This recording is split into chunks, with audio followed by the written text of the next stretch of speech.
Stalin uncle மறக்காம whistle செலுத்தி ஓட்டு போட்டுருங்க.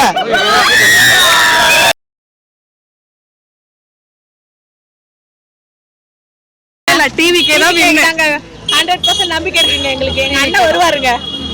விஜய் நிறைய தாக்குறாங்களே, இன்னமும் விமர்சிச்சிட்டு இருக்காங்க. தாக்குறவங்க விமர்சறாங்க. அவங்க பண்ணதான் எங்க அண்ணன் பெரிய ஆள் ஆவறாரு. பிக் பாஸ் எல்லாம் பேசுறது பாத்தீங்களா? பாத்துறேன் சார். அவலாம் ஒரு ஆளே இல்லனா. அவள பத்திலாம் அத தவிர்த்து வேற எதுவுமே வராது. சாரி இங்க கூட நாங்க தாங்க டிவிக்கே தான். பாஸ்காக வரல, பாஸ்காக வர டிவிக்கே தான் எங்க தளபதி. எங்க தளபதி ரொம்ப பிடிக்கும். எங்க தளபதி தான் வருவாரு. தளபதி தளபதி தளபதி தளபதி தளபதி.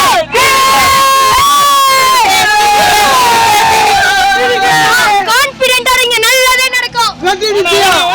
பார்க்கும்போது கடுப்பா இருக்கு. ஆனா நம்ம அண்ணன் சொல்றதை நம்ம கேட்கணும்ல, அதனால அமைதியாவே இருப்போம். நாளைக்கு ஒரு நாள் தான் இருக்கு. 23ஆம் தேதி நம்ம என்னன்னு நம்ம காமிச்சிருவோம், அவ்வளவுதான். நம்ம பசங்க இருக்காங்க, எல்லாம் ஓட்டு போடுவோம். நம்ம டிவிக்கே தான். சிஎம்மாவே முடிவு பண்ணிடுங்க, நம்ம தளபதி தான் நெக்ஸ்ட் சிஎம்ஏ. இப்போ விஜயோட படம் லீக் கூட ஆயிடுச்சு ஜனநாயகம். இந்த மாதிரி நிறைய நெருக்கடி விஜய் கொடுக்குறாங்க. அதெல்லாம் பார்க்கும்போது எப்படி இருக்கு? நமக்கே எப்படி கஷ்டம் வருது, அந்த மாதிரி தான். நம்ம தளபதியை போட்டு தாக்குறாங்கன்னு தெரியுது, நம்ம அமைதியாவே இருப்போம். அதுக்கான ரிசல்ட் மக்கள் கொடுப்பாங்க. அதுக்கான எவ்வளோ தடவை லீக் ஆயிடுச்சாலும் நம்ம அதை 10 தடவை ரீரிலீஸே நாங்கள் போய் அப்படி கொண்டாடுறோம். இதை நாங்கள் கொண்டாட மாட்டோமா? திருப்பியும் வந்தாலும் நாங்கள் பார்ப்போம். 100 தடவை பார்ப்போம். அதை 100 நாள் ஓட வைப்போம். அதுக்கு தானே நாங்கள் ரசிகராக இருக்கிறோம். வேற என்ன? என்னன்னா கன்ஃபார்மா நம்ம தளபதி தான், வேற யாருமே வர முடியாது. ஒரு தடவை தோல்வியை பார்த்துட்டு செதஞ்சிருவாங்க. நாங்க விட மாட்டோமே, எங்க தளபதி நாங்க எப்படி விட்டுருவோம்? மாட்டோம். இப்ப நாங்க லீடிங்ல தான் இருக்கோம். நாங்க கான்பிடென்ட்டா இருக்கோம், அவரை ஜெயிக்க வச்சிருவாங்க. ஜூலியை பாத்தீங்கன்னா போட்டு பயங்கரமா விஜய் திட்டுறாங்க. எதனால அந்த மாதிரி விமர்சனம்? பிக் பாஸ் ஜூலியா அதுக்கே ஒண்ணு தெரியல. ஸ்கிரிப்ட் வாங்கி படிச்சிட்டு இருக்கா, அவளுக்கே தெரியாது. அவளெல்லாம் சிம்பிளி வேஸ்ட். அவளை பத்தி கேட்கவே கூடாது. அவளெல்லாம் சிம்பிளி வேஸ்ட். அவள கமெண்ட்ல ஆமா ஜூலியா பேசவே தாங்க. அவ சொன்னா இந்த மாதிரி நான் எங்க அவரை நிக்கிறாரோ அந்த இடத்துல நான் பட்டா போட்டுருவேன்ட்டு. எங்களுக்கு நிக்கவே அங்க இடம் இல்ல. எப்படி அந்த அம்மா டேரா போடுவாங்க? அது தில்ல வாடா பாக்கலாம்னு சொன்னாங்க. நீ வாடி பாக்கலாம். நாங்க உங்க டிவிக்கே பொண்ணே வச்சிருக்க முடியாது. டிவிக்கே பொண்ணுங்களே விட்டுற மாட்டோம். அவ்வளவு அட்வர்டைஸ்மெண்ட் கொடுக்குறாங்க. நான் கேட்கிறேன், டிவிக்கு அவ்வளவு அட்வர்டைஸ்மெண்ட் கொடுக்குறாங்க. அந்த அட்வர்டைஸ்மெண்ட் அவ்வளவு 4 கோடி கிட்ட செலவு பண்ணிருக்காங்க. அந்த செலவு பண்ண காசு இந்த 5 வருஷத்துல அவங்க எவ்வளவு பண்ணிருக்கலாம் மக்களுக்கு? இப்ப இந்த பிரச்சாரத்துக்கு 500 ரூபாய் கொடுக்குறாங்க. அந்த 500 ரூபாய் தான் எவ்வளவு செலவு பண்ணிக்கலாம் மக்களுக்கு 5 வருஷத்துல? 500 ரூபாய் எங்க வீட்டால வேலை செய்யல. அவங்களாலதான் ஏதாவது எலெக்ஷன் டைம்ல ஏதாவது பண்ணணும்னு இல்ல. டிவோர்ஸ் கேஸ் ஆச்சு, இந்த கதை அந்த கதை ஏதாவது ஒண்ணு சுத்தி வலிச்சு போடணும். நாங்க விட்டுருவோமா? புச்சி அவர் நோண்டி நொங்க எத்துற மாட்டோம். நாங்க இவர் என்ன பண்ணாலும் நாங்க நொங்க எத்துற மாட்டோம். அதுக்கு தானே நாங்க பாத்துனே இருக்கிற கழுகு மாதிரி.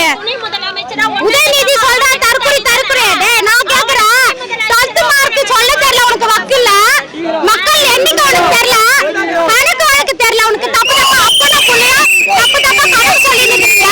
நீங்க தற்கொலையா? எங்களை தற்கொலை சொல்றாரு. அவருக்கே கணக்கு வழக்கு தெரியல.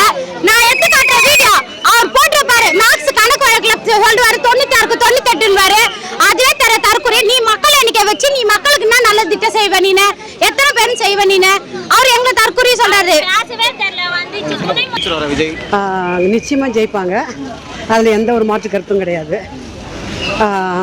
எல்லாருமே அவர் ஒரு நடிகர். என்னாச்சு? அவர் ஒரு நடிகர். அவரால் வர முடியாது, அவர் தற்கொலை அப்படின்றாங்க. ஆனால் நான் என்ன சொல்றேன்னா, திமுகவில் கருணாநிதி இந்த சினிமாவுக்கு திரைக்கதை வசனம் எழுதிதான் சினிமா நடிகர்னு சொல்றாங்க.